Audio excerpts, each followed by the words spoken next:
بسم اللہ الرحمن الرحیم۔ اصل تو یہ ایک ویڈیو سے متعلق سوال ہے۔ ایک ویڈیو میں خام نبی اکرم صلی اللہ علیہ وسلم کی زیارت کا طریقہ بتایا جا رہا ہے اور حدیث کے حوالے سے بتایا جا رہا ہے۔ تو سوال یہ ہے کہ جو طریقہ بتایا جا رہا ہے کیا وہ کسی حدیث کے اندر آیا ہے؟ تو جواب میں عرض ہے کہ اس طرح کی کوئی روایت تو نہیں مل سکی ہے، البتہ بعض اہل علم نے اس وظیفے کو ذکر فرمایا ہے۔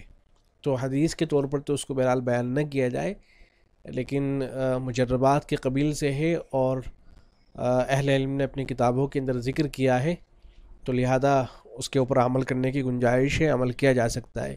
یہ حضرت تھانوی رحمۃ اللہ علیہ کی کتاب ہے، اس کا نام ہے زاد السعید۔ حضرت تھانوی رحمۃ اللہ علیہ نے اس وظیفے کو اس کتاب کے اندر بھی نقل فرمایا ہے۔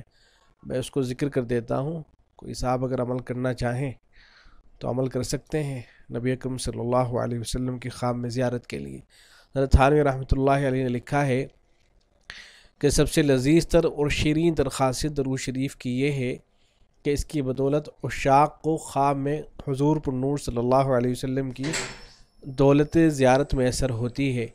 بعض درودوں کو بالخصوص بزرگوں نے آزمایا ہے۔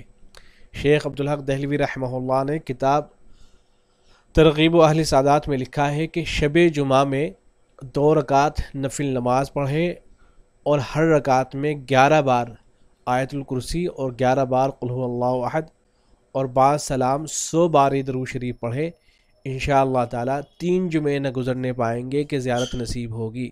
اور درود شریف یہ ہے: اللہم صلی علی محمد النبی الامی وآلہ واصحابہ وسلم۔ تو یہ وظیفہ ہے، اس کے اوپر عمل بالکل کیا جا سکتا ہے، البتہ چونکہ حدیث کے اندر یہ بات نہیں آئی، لہذا حدیث یہ کہہ کر کے یہ حدیث کے اندر آیا ہے، اس طرح سے اس کو بیان نہیں کرنا چاہیے۔ حدیث کے حوالے سے بہت زیادہ احتیاط کرنی چاہیے، کہیں ایسا نہ ہو کہ نبی اکرم صلی اللہ علیہ وسلم کی طرف غلط بات کا انتساب ہو جائے۔ السلام علیکم ورحمۃ اللہ۔